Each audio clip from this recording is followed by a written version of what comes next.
Menguak fakta di balik pembangunan Waduk Jatiluhur. Proyek Bendungan Jatiluhur dimulai pada tahun 1957. Usai selesai pada tahun 67, Bendungan Jatiluhur mendapat predikat bendungan terbesar di Jawa Barat dan juga Indonesia.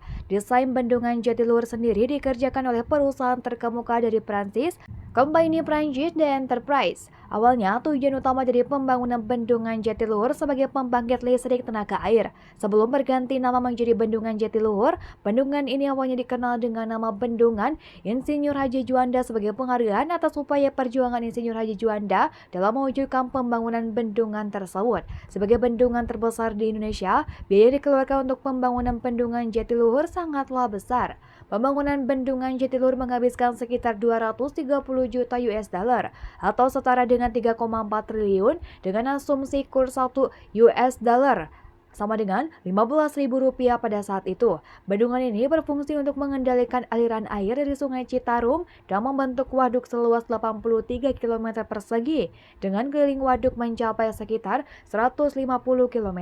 Kapasitas tampungan air di Bendungan Jatiluhur mencapai 2,44 miliar meter kubik berdasarkan hasil pengukuran batimetri pada tahun 2000. Selain sebagai pembangkit listrik dengan kapasitas terpasang 187,5 MW, Bendungan Jatiluhur juga memiliki peran sebagai pengendali banjir di Kabupaten Karawang dan Bekasi yang mendukung irigasi seluas 242.000 hektar dan menyediakan pasokan air untuk rumah tangga, industri, dan penggelontoran kota. Selain itu, bendungan ini memasok air untuk budidaya perikanan air payau di sepanjang pantai utara Jawa Barat seluas 20.000 ha dan turut mendukung sektor pariwisata. Proyek pembangunan Bendungan Jatiluhur dimulai pada tahun 1957 dengan Presiden Soekarno meletakkan batu pertama. Peresmian Bendungan Jatiluhur dilakukan oleh Presiden Soeharto, meskipun saat itu pekerjaan masih belum sepenuhnya selesai.